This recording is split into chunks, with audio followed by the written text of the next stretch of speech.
বলে, অনেকজন বলে লেটুস পাতা। প্রথমে ভালো করে ধুয়ে নিব।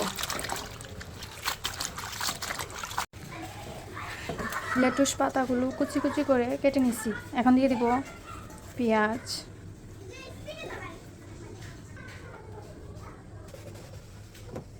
এখন এটা ভালো করে লবণ, হলুদ, কাঁচামরিচ, পেঁয়াজ দিয়ে ভালো করে এখন কষে নিব।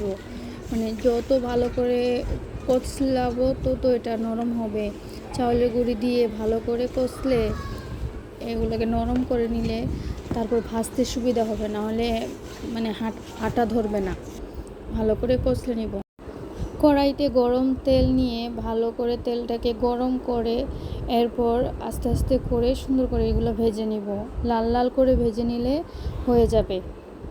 খেতে কিন্তু খুবই ভালো লাগে।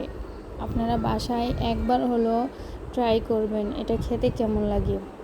আমার কাছে তো অসম্ভব ভালো লাগছে।